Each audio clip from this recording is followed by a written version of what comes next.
Buenas tardes a todos y a todas, buenas tardes a todos y a todos los que están conectados por videoconferencia. Hoy día es la tercera charla del ciclo de Cambio Constitucional, que está a cargo de doña Constanza Grube, quien es abogada, licenciada en Ciencias Jurídicas de la Facultad de Derecho de la Universidad Católica de Chile, máster en Derecho Constitucional de la misma Casa de Estudios. Tiene un LLM en la Universidad de Nueva York. Es coordinadora del Departamento de Derecho Público y profesora de Derecho Constitucional de la Pontificia Universidad Católica de Chile. Tiene diversas publicaciones en el área de Derecho Constitucional. Ella hoy día abordará el tema aspectos centrales de la Constitución actual y las reformas que ha tenido. La metodología de la charla será como ha sido en las dos anteriores, 30-35 minutos de exposición, para luego dar lugar a las preguntas con primera preferencia a los que están conectados por videoconferencia y después acá a la gente que está presencialmente. Profesora. Vale, muchas gracias. Acá con este micrófono, ¿cierto? Sí. Bueno, muchas gracias por la invitación. Primero a la Academia Judicial, a Matías por toda la organización y a ustedes también por estar acá y también a quienes están conectados por la cámara. La verdad es que es primera vez que me va a tocar hacer una charla sentada. Yo en general soy súper hiperkinética, entonces me va a costar un poquitito. Voy a tratar de que sea lo más fluido posible, pero de no mover tanto las manos y qué sé yo, pero en general no estoy muy acostumbrada a hacerlo sentada. Y entiendo que también es menos dinámico, así que espero en el fondo que sea lo más claro posible. Como dijo Matías, bueno, la idea de la más que charla, ¿cierto?, de la exposición de hoy día es tocar ciertos aspectos centrales que tiene la Constitución, partiendo quizás de ciertos conceptos primarios. Yo al menos vi lo que expuso el profesor Loera en términos generales, ¿cierto?, el concepto, lo que expuso también la profesora Miriam Enrique, y puede que para algunos de ustedes, sobre todo para quienes son abogados que litigan, varias de las cosas que voy a decir son bien básicas, ¿ya? Pero quizás es bueno partir como un poco de lo general a lo particular y por último profundizar también en las preguntas, ¿ya? Pero hago esa prevención, ¿ya? Dicho entonces lo anterior, bueno, ¿qué temas vamos a tratar hoy día? Básicamente tratar de contestar estas preguntas, ¿cierto? ¿Qué es una constitución en términos generales? Probablemente algo tiene que haber dicho el profesor Loera, la profesora Miriam Enrique. Yo simplemente voy a hacer entonces un repaso de eso. ¿Qué partes tiene una constitución en términos generales? No solamente la constitución chilena, sino que cualquier constitución escrita particularmente. ¿Cuáles son los números de la constitución actual? ¿Cuáles son los ejes centrales de la Constitución vigente y qué reformas relevantes ha tenido hasta ahora, ¿ya? Obviamente sin contar la reforma constitucional reciente en materia de proceso constituyente, que eso es una charla, digamos, en sí misma, ¿cierto? Partiendo entonces con respecto a lo primero, ¿qué es una constitución, ¿cierto? Podemos dar una definición que es no jurídica y una definición jurídica, ¿cierto? Es una definición o un concepto, mejor dicho, más que una definición, uno entendería que son las reglas del juego, ¿cierto? Son las reglas del juego que le permiten, ¿verdad?, a los distintos jugadores, el Estado, las personas, las asociaciones, ¿cierto?, juntas de vecinos, sindicatos, partidos políticos, saber cuáles son esas reglas del juego que tienden, ¿cierto?, a ser estables y ser más permanentes. Y obviamente todo lo que implica los detalles de eso se regulan generalmente en normas que son infraconstitucionales, ¿cierto?, que vamos a ver algo de eso. Si quisiéramos dar una definición jurídica, este concepto me parece que es el más adecuado, ¿cierto? Uno dice que la Constitución es una norma, ¿cierto?, de rango superior que organiza y estructura el poder del Estado, limita el poder del Estado, para así garantizar los derechos y libertades de las personas. Es importante este concepto porque vamos a tratar ambos temas, ¿cierto? La norma de rango superior, cómo se ve expresada esa norma de rango superior y de qué manera en la Constitución, en esta norma, ¿cierto?, se organiza y estructura el poder como parte de las partes de la Constitución, ¿ya? También, obviamente, la Constitución establece ciertas reglas o principios básicos que rigen la sociedad, tal como vamos a ver en las próximas láminas, ¿cierto? Pero entonces quedémonos con ese concepto, ¿verdad? Una norma de rango superior que organiza y estructura el poder y lo limita para garantizar los derechos y libertades de las personas. Entonces, la primera parte de la definición de la Constitución está acá, ¿cierto? Una norma de rango superior. Me imagino que esto a algunos les suena, ¿cierto? ¿Alguien se acuerda qué es esto que está acá? ¿Esta pirámide? La pirámide del Kelsen, ¿cierto? Entonces, no sé si en las anteriores le explicaron esto, ¿no? Solamente entonces, quizás para recordar, ¿verdad? Al principio, ¿cierto?, en la cúspide de la pirámide de Kelsen está la Constitución, ¿cierto? Y todas las demás normas que son de rango infraconstitucional están debajo de la Constitución, por lo tanto, cada una de estas normas se tienen que ajustar a ella en estos principios o reglas básicas, ¿ya? Solamente como un breve repaso, ¿verdad?, entre casillero verde, leyes interpretativas, hasta el casillero naranjo, que es el de leyes ordinarias, ¿verdad? Son todas normas que son de rango infraconstitucional, pero son legales, es decir, pasan por el Congreso Nacional, ¿verdad? ¿Y cuál es la diferencia que hay, cierto, entre ellas? Bueno, obviamente su quórum de reforma, ¿verdad?, que en el caso de las leyes interpretativas hasta las leyes ordinarias pasamos de 3/5 a 4/7 de los diputados y senadores en ejercicio, mayoría absoluta, hasta llegar a las leyes comunes, que es mayoría simple, pero fundamentalmente ese quórum viene dado por la materia de que tratan, ¿cierto? Entonces así, las leyes, por ejemplo, orgánicas constitucionales, como su nombre lo dice, vienen a complementar ciertos aspectos que están en la Constitución. ¿Para qué? Para que la Constitución no sea una guía de teléfono, ¿cierto? Entonces la Constitución trata los partidos políticos, por ejemplo, en términos generales, trata, por ejemplo, el sistema electoral, no el sistema electoral propiamente tal, pero sí el tema de justicia electoral, servicio electoral en términos generales, pero todo eso se complementa en la Ley Orgánica Constitucional de Votaciones Populares y Escrutinio, trata las municipalidades, pero eso se complementa a la Ley Orgánica Constitucional de Municipalidades y así sucesivamente, ¿cierto? Entonces, dependiendo de la materia, es el quórum de reforma que requiere, ¿verdad? Y lo mismo pasa con las leyes de quórum calificado. Aquí ejemplos de eso, por ejemplo, la ley de quórum calificado que establece el sistema previsional, ¿cierto?, que crea la administradora del Fondo de Pensiones, la AFP, crea la Superintendencia de Pensiones, regula la pensión básica solidaria, todo eso está en la ley de quórum calificado, y la mayoría de las leyes que son las leyes ordinarias, ¿verdad? Debajo de eso están las normas que son infralegales, ¿ya?, pero que también son normas, obviamente, que se tienen que ajustar a la Constitución, pero ya no pasan por el Congreso, ¿cierto? Entonces, ejemplo de eso son los decretos supremos, que es la manera en que se expresa jurídicamente el presidente, ¿verdad?, y los decretos, que es la manera en que se expresa jurídicamente los ministros. Y debajo de eso están las ordenanzas, que son municipales, y las circulares, que emanan de las superintendencias, del Servicio de Impuestos Internos. ¿Por qué está como satélite aquí los tratados internacionales y los decretos con fuerza ley o decretos leyes? ¿Alguien sabe por qué?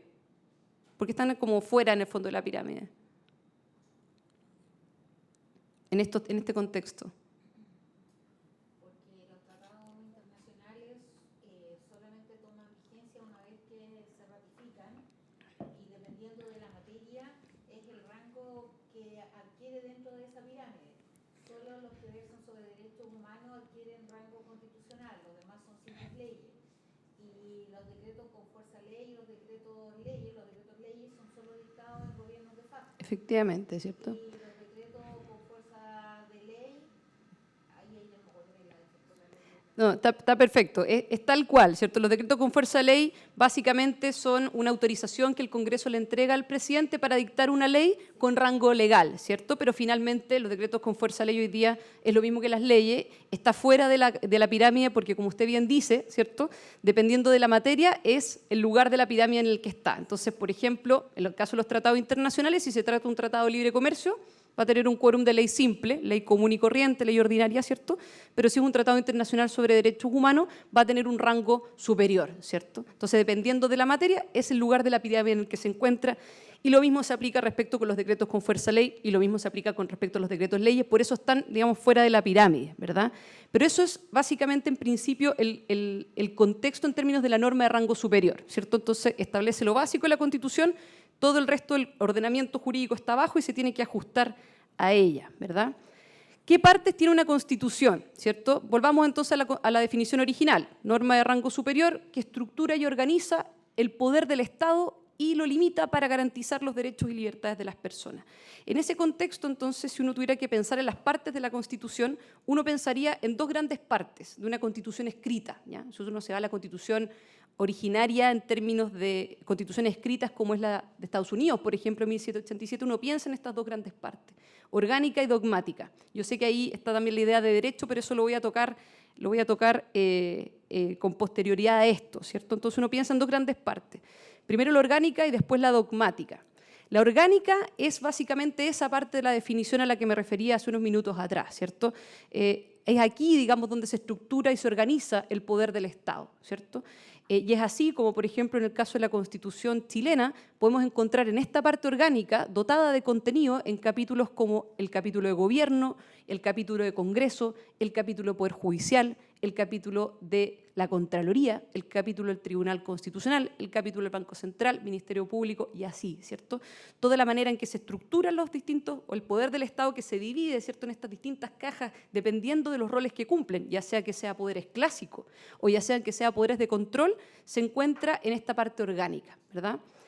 Que es la primera, por de pronto, digamos, es la razón, o mejor dicho, es cómo se redactó la Constitución. Por ejemplo, la primera Constitución escrita moderna, la Constitución de Estados Unidos, partió con esta parte solamente. La parte dogmática se sumó después, a través de las llamadas enmiendas. Pero hoy día, digamos, si uno piensa en una Constitución escrita, necesariamente piensa en ambas partes. En la orgánica, es decir, separación de poderes, ¿cierto?, de tal manera que se encuentre equilibrado y se puedan resguardar los derechos de las personas, pero también en una parte dogmática que básicamente es la de los derechos fundamentales, ¿ya? Que en el caso de la Constitución chilena se encuentran radicados y concentrados en el artículo 19 a través de 26 numerales que constan entonces de 26 derechos, ¿ya? Esos derechos, después vamos a ver en el fondo qué tipos de derechos resguarda, pero es ahí donde está la parte dogmática en su núcleo más acabado, ¿cierto? En el artículo 19, en el capítulo 3 de la Constitución, y donde están los derechos entonces fundamentales, distintos tipos de derechos como vamos a ver, ¿sí? Es un concepto en términos como de contenido, o sea, no solamente una cuestión adjetiva, ¿cierto?, como sería la regulación o la separación de poderes, sino que necesariamente estamos dotándole de vigencia y de contenido, digamos, a esa parte a través de los derechos fundamentales, digamos. Pero en general, la parte dogmática uno también podría unirla a la lógica de idea de derecho, donde están los principios doctrinarios propiamente tal. Pero en general tiene que ver con la lógica como de dotarlo de contenido, que no sea simplemente una cuestión adjetiva o formal, como sería el caso de la separación de poderes. Sí, también se puede llamar una parte sustantiva, sí. Pero generalmente, como doctrinariamente hablando, se le llama de parte dogmática. Ahora, los constitucionalistas somos todos, digamos, en general, bien académicos, por tanto hay manuales y artículos para todo, así que, pero se podría llamar parte sustantiva. Si me toca escribir sobre eso, lo voy a tomar en consideración, parte dogmática y parte sustantiva. Se podría llamar como parte sustantiva. Ahora, lo que pasa es que parte sustantiva eventualmente podría entenderse de que no sería relevante o no sería sustantivo lo que implica la separación de poderes, que sí es relevante también, pero sí, doctrinariamente hablando se le llama dogmática. Y esta, bueno, como decía anteriormente, estas son las dos grandes partes. Si uno tuviera que pensar una constitución de cero, ¿cierto?, ahora que está de moda, uno pensaría en estas dos grandes partes, ¿cierto?, en una parte orgánica y una parte dogmática para armar una constitución escrita. Ahora, ¿por qué tengo acá como tercera parte la idea de derecho? ¿Ya? Porque en el caso de la Constitución chilena se dice que la Constitución chilena tiene además esta tercera parte, ¿ya?, que está dentro de la Constitución y que en otras constituciones no está dentro de la Constitución, sino que está más bien como un preámbulo, es decir, como una antesala, ¿cierto?, a la Constitución. La Constitución norteamericana es un ejemplo, hay constituciones latinoamericanas también que son ejemplos de eso. Tiene un preámbulo donde ahí se dice por qué, digamos, o cuáles serían las ideas generales y centrales de una Constitución. En el caso de la Constitución chilena, esta idea de derecho está en la propia norma, ¿ya? Está en el capítulo 1 de la Constitución. ¿Y en qué consiste la idea de derecho? Consiste básicamente en ciertos principios con los cuales la Constitución se compromete de alguna manera y permiten poder interpretar la Constitución cuando existan ciertos aspectos oscuros de la Constitución o aspectos no claros de la Constitución, ¿ya? Ejemplos de eso puede ser, por ejemplo, el principio de primacía de la persona humana, el concepto de Estado de Derecho, probidad y transparencia, ¿ya?, el hecho que Chile sea un Estado unitario, funcionalmente descentralizado y desconcentrado en su caso, pero unitario, que Chile es una república democrática. Todos esos elementos están en las bases de la institucionalidad, que es el capítulo 1 de la Constitución, que se podría considerar que es la idea de derecho, ¿ya? Estos principios, básicamente, o valores, ¿cierto?, respecto a los cuales la Constitución se compromete y permite, según el Tribunal Constitucional, interpretar la Constitución, ¿ya? Vamos entonces al tema de la Constitución en números, ¿cierto? Si uno tuviera que pensar en la Constitución en términos de darle un esqueleto, ¿cierto?, una especie como de carta, no una carta, pero es un esqueleto de lo que es la Constitución. Si uno tuviera que explicarle a una persona de cero, ¿cierto?, que no necesariamente es abogado, y uno dice, bueno, es una norma, ¿cierto?, es un documento que parte del artículo 1 hasta el artículo ahora 143, ¿y cómo lo estructuro? ¿Ya? Lo estructuraría a través de estos números, ¿cierto? La Constitución tiene 15 capítulos, que los vamos a ver saltadamente, porque obviamente esto implica, digamos, 2 semestres completos de Derecho Constitucional, pasar, digamos, esos 15 capítulos, pero los vamos a ver para tener claro ese esqueleto. Esos 15 capítulos, entonces, constan de 143 artículos, que hasta hace un par de semanas atrás eran 129. Se sumaron 14 artículos más con la reforma constitucional que habilita, ¿cierto?, el itinerario constitucional, ¿cierto? Hasta hace poco eran 129, se agregaron 14 nuevos artículos por la reciente reforma constitucional y 29 disposiciones transitorias, ¿ya?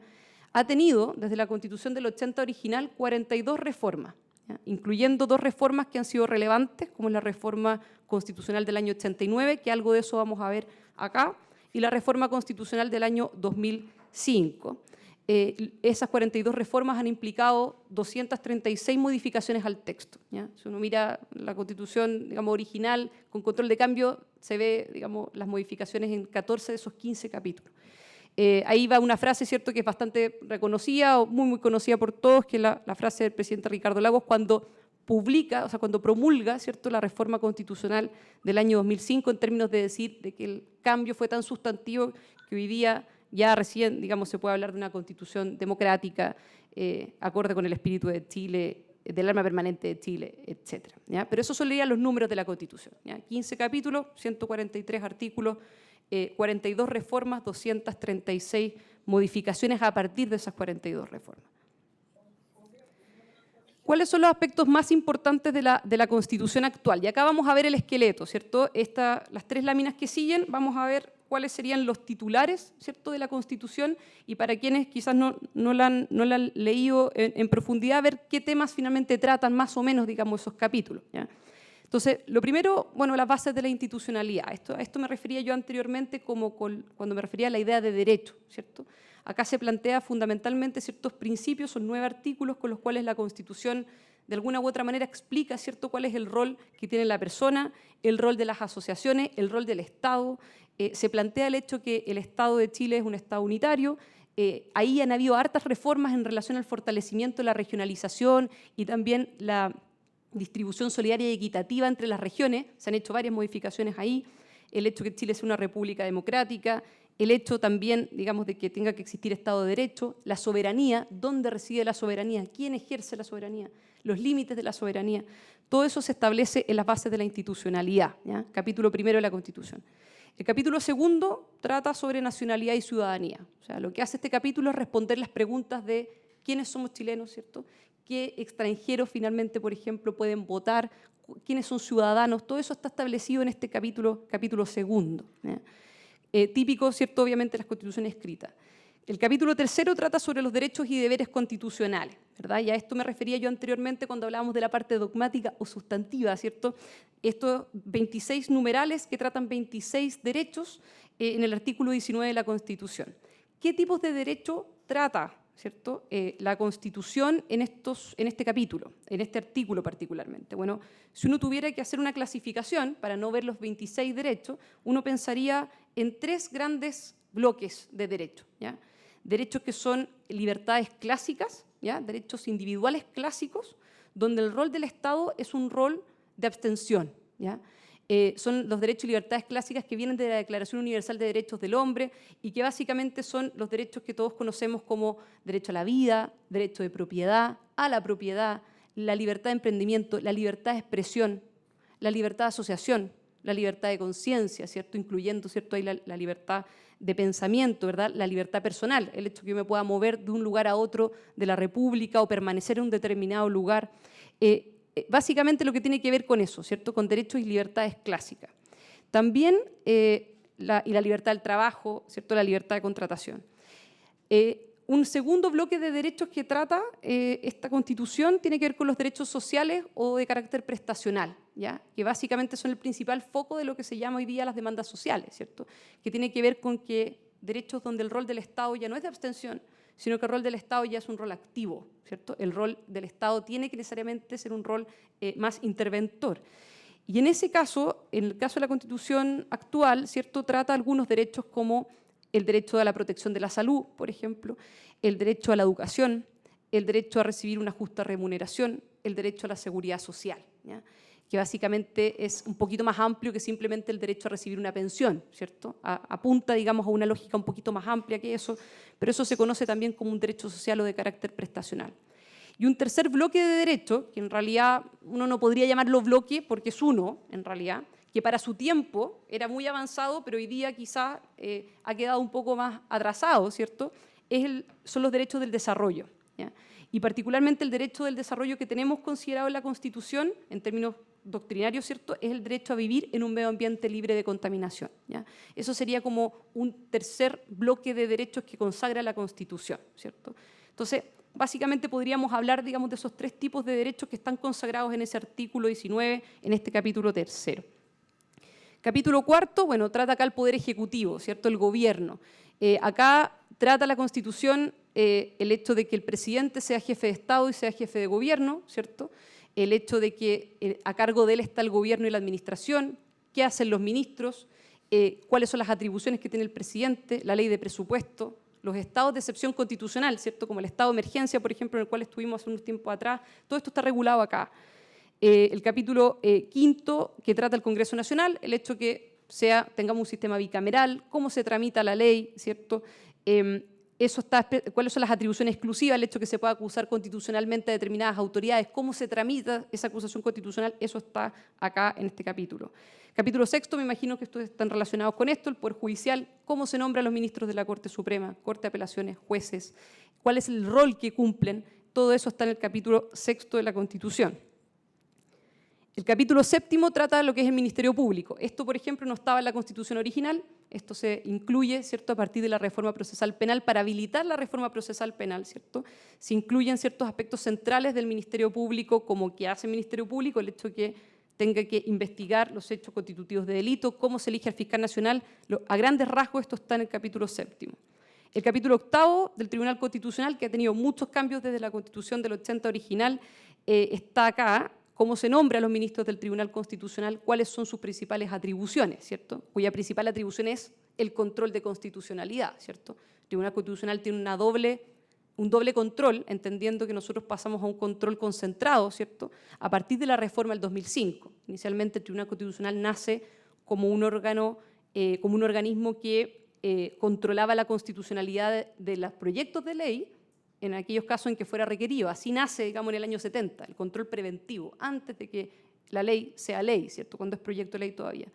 Pero en el año 2005 se le agrega el control ex post, ¿cierto?, una vez que ya la ley es ley, en un caso en particular, ¿cierto?, cuando existe una gestión judicial pendiente, puede, digamos, resolver en un caso en particular si se considera que se ha vulnerado un derecho constitucional de una persona, ¿cierto? Esa acción, como me imagino muchos de ustedes saben, estaba radicado en la Corte Suprema y el año 2005 se traspasa al Tribunal Constitucional de tal manera que el control de constitucionalidad, es decir, el hecho de que esta supremacía constitucional, que la Constitución está en la cúspide, ¿verdad?, y que se vele por esa supremacía constitucional, antes del 2005 estaba difusa, ¿cierto? Por una parte estaba el tribunal, pero por otro lado está la Corte Suprema, y el 2005 se toma la decisión de fusionar eso y decir, mire, el control tiene que ser concentrado, tanto el preventivo como el ex post, ¿cierto?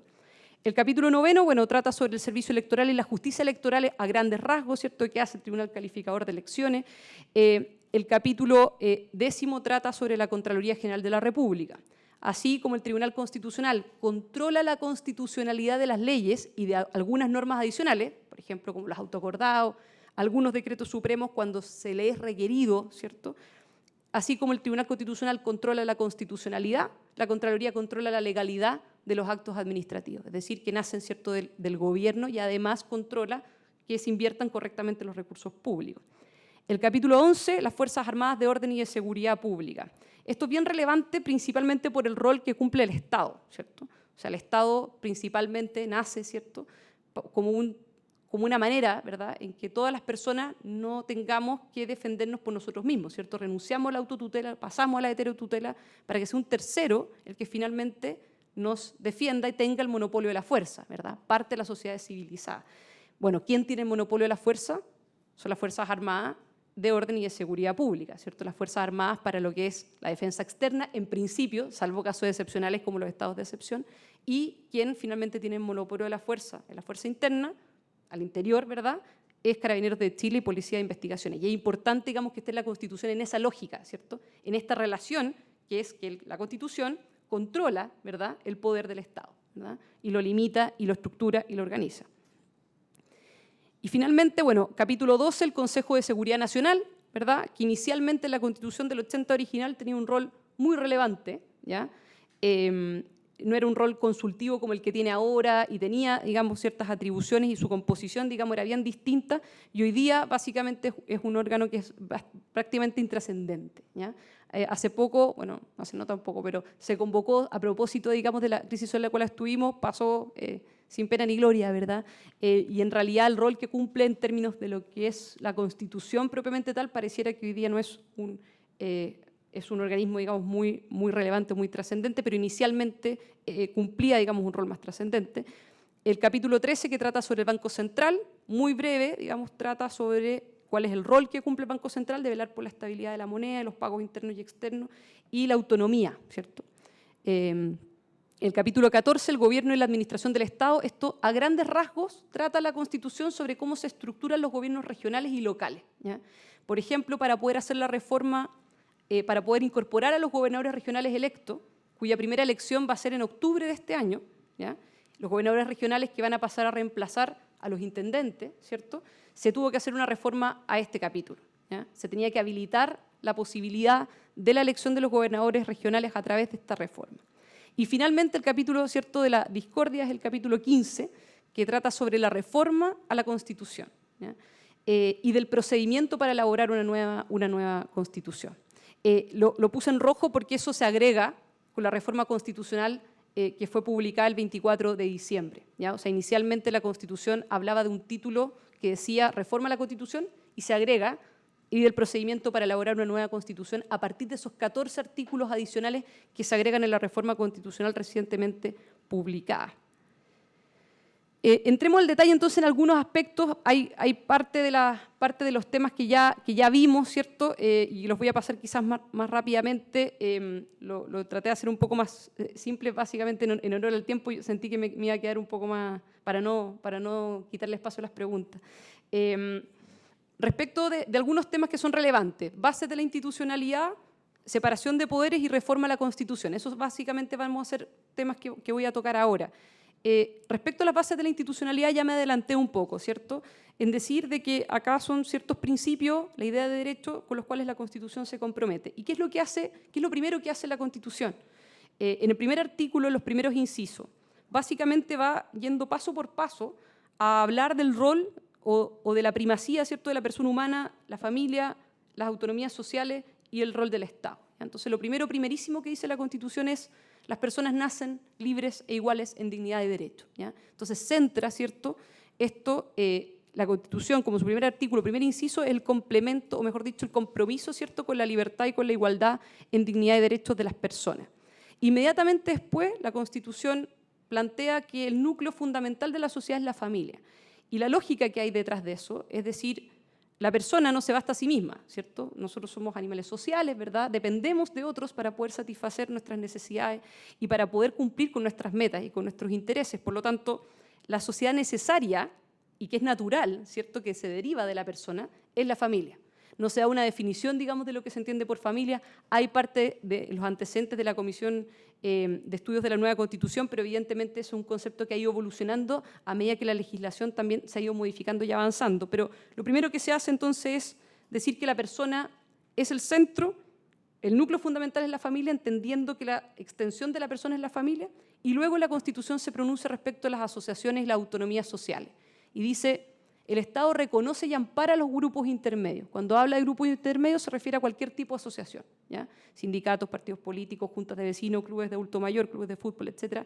Les reconoce, entendiendo que tiene una existencia anterior al Estado, ampara, ¿cierto?, y les garantiza su adecuada autonomía para cumplir con sus propios fines específicos. Es decir, las asociaciones, que se entiende que también son una extensión de la persona, entendiendo que la persona no se basta a sí misma, no le basta a la familia, tampoco le basta, ¿cierto?, las asociaciones, como vamos a ver, pero evidentemente las personas, para poder satisfacer sus intereses y sus necesidades, van a un colegio, van a una escuela, van a la universidad, van a un instituto profesional, un centro de formación técnica, satisfacen sus distintos intereses a través de estas asociaciones que son extensiones, ¿cierto?, de la persona. y se les garantiza una autonomía en cuanto al fin, en la medida que no sea contrario a derecho, por supuesto, ¿cierto? Y se les garantiza una autonomía en cuanto a los medios que se utilicen para ese fin, en la medida que no sea contrario a derecho. Y luego la Constitución se refiere al rol del Estado y dice que el Estado está al servicio de la persona humana, ¿ya? Dando a entender, o básicamente buscando el hecho de decir que no es la persona la que está al servicio del Estado, sino que el Estado al servicio de la persona. Y luego de eso dice, y su finalidad es promover el bien común.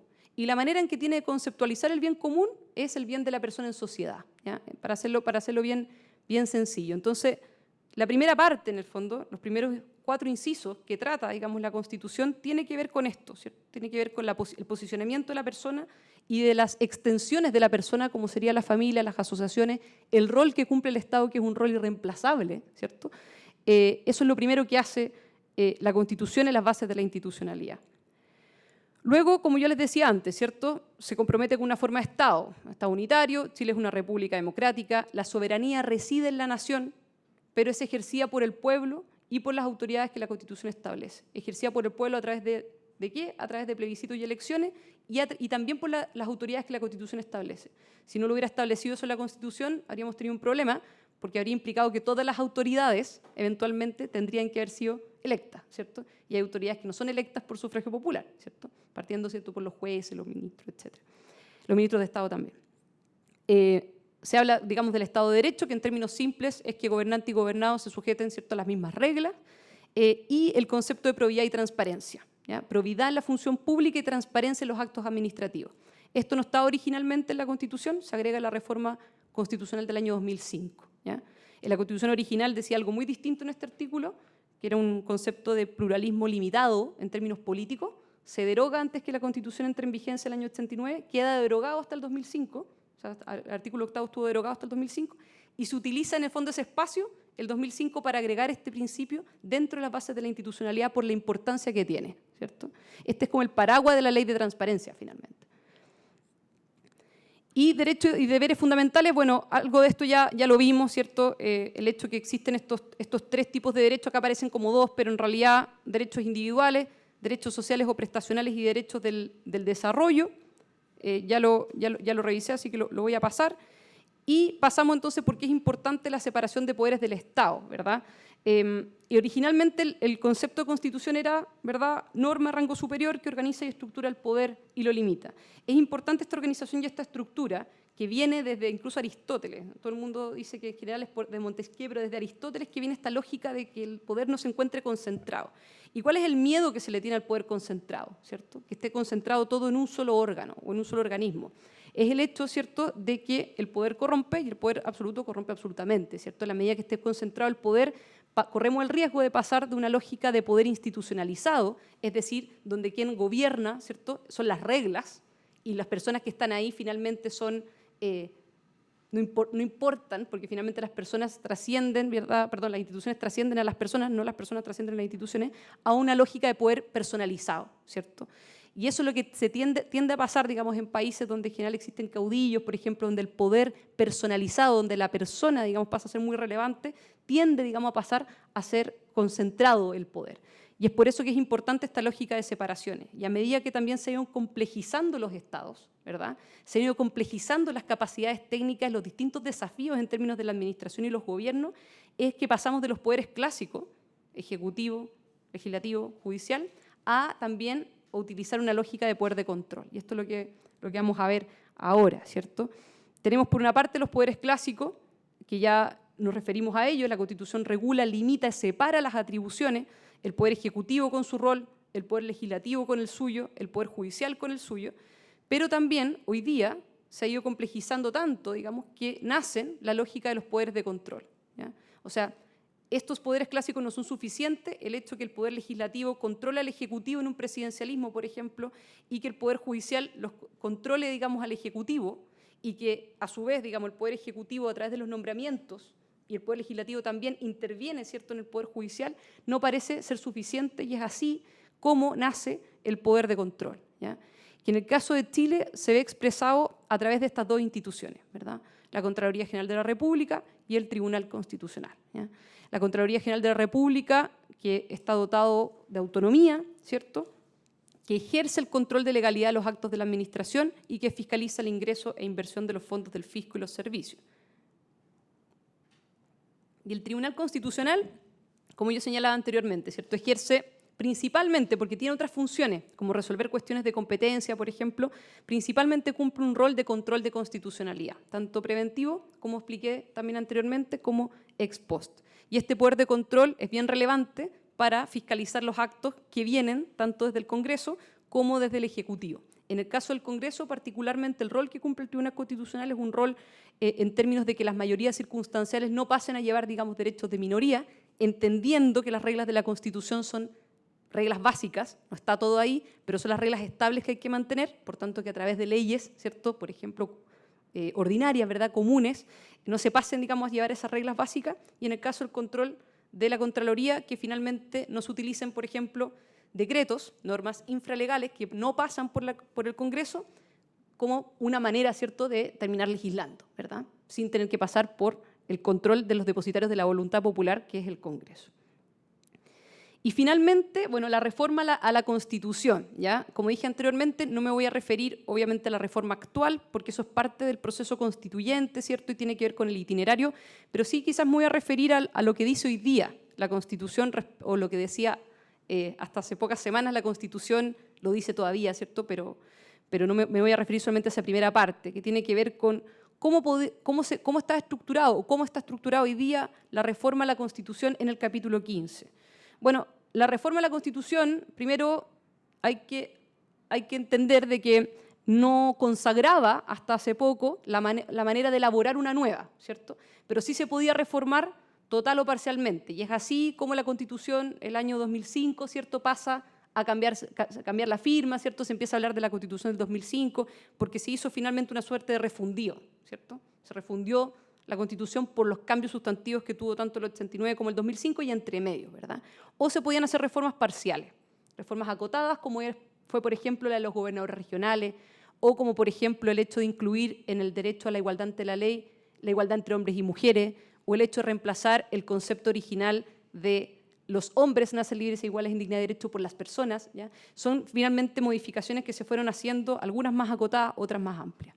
¿Y cuál es la sede y el mecanismo de cómo se hace esta reforma? Bueno, a través del Congreso, ¿cierto? Y es importante que las reformas a las constituciones se hagan a través del Congreso por representantes electos, porque en una democracia representativa básicamente es la manera, ¿cierto?, en que tenemos de garantizar que quienes ejercen la soberanía, que es el pueblo, ¿cierto?, elija a esos representantes para que esos representantes ejerzan esa potestad, que es el del poder constituyente derivado, ¿cierto?, que es la posibilidad de poder modificar la Constitución. ¿De qué manera está estructurada esta reforma? Bueno, la iniciativa para poder reformar la Constitución la puede tomar tanto el presidente de la República, al igual que una ley, como el Congreso. La única diferencia, ¿cierto?, tiene que ver con algunas reglas de tramitación. En el caso de las reformas constitucionales se puede llamar a plebiscito, por ejemplo, en el caso que haya un choque entre el presidente y el Congreso, pero principalmente tiene que ver con las materias de quórum, ¿cierto?, que es que para la mayoría de los capítulos de la Constitución, para la mayoría de los 15 capítulos, en 9 de ellos, el quórum para reformarlo es de 3/5 de los diputados y senadores en ejercicio. Y para algunos capítulos que se consideraron esenciales, ¿verdad?, que hay algunos que yo creo que son esenciales, otros que no en este caso, el quórum de reforma es de 2/3, ¿ya? Es normal, es común que las constituciones tengan quórums de reforma altos para su modificación en el entendido que opera, ¿cierto?, la supremacía constitucional, y es normal, ¿cierto?, y común que tengan quórums así de altos como los que tiene la Constitución chilena. Hay algunas constituciones que tienen quórums más altos incluso, y hay constituciones que incluso tienen cláusulas que son inmodificables. Aunque la unanimidad del Congreso quiera modificarlas, no podría modificarlas. Finalmente, para poder pasar a las preguntas, menos mal que avancé harto antes para no tener que detenerme en el tema de los derechos. Me tuve más fe de que iba a hablar más rápido, pero en realidad hablar más rápido de lo que hablo creo que es difícil, así que yo sé que hablo muy rápido, pero trato de repetir las ideas varias veces, así que si les quedó alguna duda, por supuesto, me pregunta. Pero ¿qué reformas relevantes ha tenido? Ha tenido, como dije anteriormente, 42 reformas, quizás las más relevantes en términos del número de modificaciones. ¿Se acuerdan que son más o menos 236 modificaciones? Y cerca de 112, por ahí, modificaciones se han hecho entre la del 89 y la del 2005. La del 89 se le llamó como reforma de la transición. Fue la ley 18.825, 54 modificaciones. Esta reforma fue plebiscitada. El 85,7% votó por la aprobación de esta reforma. Y algunas modificaciones relevantes fue principalmente tratar de aminorar lo que se denominaban los enclaves autoritarios, ¿ya? Que era, por ejemplo, el hecho de poder disminuir la cantidad, o mejor dicho, aumentar la cantidad de senadores electos. Recordemos que hasta el 2005 había un Senado mixto, donde habían senadores que eran electos, que era la mayoría, pero senadores también designados institucionales, ¿cierto? Entonces lo que se hace acá es aumentar el número de senadores electos. Se mantiene la lógica mixta, pero se aumenta el número de electos versus el número de designados institucionales. Algo muy importante es eliminar el artículo 8º, que se consideraba que era en el fondo una suerte como de persecución de ideas y no una persecución de hechos. ¿Por qué? Porque acá se planteaba, ¿cierto?, de que quienes estuvieran propugnando la violencia o plantearan ideas de violencia, ¿cierto?, en términos simples o totalitarias, etcétera, eventualmente se iban a considerar, digamos, como inconstitucionales. Se mantiene algo de eso en la Constitución, pero no respecto a ideas, sino que respecto a hechos puntuales y concretos y relación con movimientos y partidos políticos, y se agrega como un elemento en el derecho a la asociación, pero se saca las bases de la institucionalidad. Por tanto, nunca entra en vigencia en condiciones de democracia normales, ¿cierto? Recordemos que la reforma fue en el año 89, pero recién, digamos, entramos en régimen, la Constitución entra en régimen de verdad el año 90, ¿verdad? También se reducen algunas facultades que tiene el presidente de la República, como disolver la Cámara, por ejemplo, que se establecía, y se estableció una manera de reformar la Constitución que era bastante más difícil de reformar que ahora, ¿ya? Se requería la voluntad del presidente para poder reformar algunos capítulos, se requería un quórum alto, incluso para algunos capítulos se requerían 2 congresos sucesivos. O sea, no solamente que el Congreso del momento lo aprobara, sino que el Congreso siguiente, ¿ya? Varias de estas cosas fueron modificadas en esta reforma, que fue la del año 89. Y la del año 2005 fueron 58 modificaciones, implicó más o menos unos 5 años de discusión entre los distintos bloques políticos, y algunas modificaciones relevantes. Se termina, o se dice, digamos, que se termina bastante con el tema de los enclaves autoritarios pendientes. Se termina con los senadores institucionales designados, se hacen modificaciones relevantes a los estados de excepción constitucional, se fortalece el rol que tiene el Congreso en varios aspectos, tanto en el pronunciamiento respecto a los estados de excepción como en las facultades que tiene respecto al Ejecutivo. Por ejemplo, la interpelación parlamentaria, estas preguntas que los parlamentarios le hacen a los ministros, que se denomina interpelación parlamentaria, tratando de hacerlo asimilable a los sistemas parlamentarios, se crea el año 2005. Se lleva a las comisiones investigadoras a un rango constitucional, se fortalece, como dije anteriormente, el Tribunal Constitucional, se disminuye, no está ahí, pero se disminuye la edad para ser candidato, o sea, para ser presidente y para ser senador, se reduce el periodo presidencial de 6 a 4 años. Hay varios elementos en el fondo que se modifican ahí. Se saca el sistema binominal de la Constitución, se lleva, digamos, a una ley orgánica, finalmente después el sistema binominal es reformado, ¿cierto?, por un sistema proporcional, pero se hace un cambio sustantivo en la reforma del año 2005. Se agrega el concepto de probidad y transparencia como principio en las fases de la institucionalidad, y así otra serie de modificaciones. Así que eso, en términos generales, es un poco difícil poder hacer un resumen de temas tan que podríamos estar hablando mucho rato de cada uno de ellos, pero traté de sintetizar lo que más pude y, por supuesto, profundicemos en las preguntas. Así que muchas gracias. Quería ver si hay preguntas por la gente que está conectada por videoconferencia. Si hay interés, que levanten la mano, por favor, para así yo identificarlos por la pantalla. ¿No? Calama, Arica. Entonces, si no hay preguntas, daría el paso a las preguntas a la gente que está presencialmente. Vale. Pero son sobre... Disculpe. Mi nombre es Miguel Jiménez, soy secretario del segundo juzgado del Distrito de Talagante. Lo que nos convocó aquí fue hablar sobre temas relativos al acuerdo por una nueva constitución. Entonces mis preguntas van a ir en esa línea en cuanto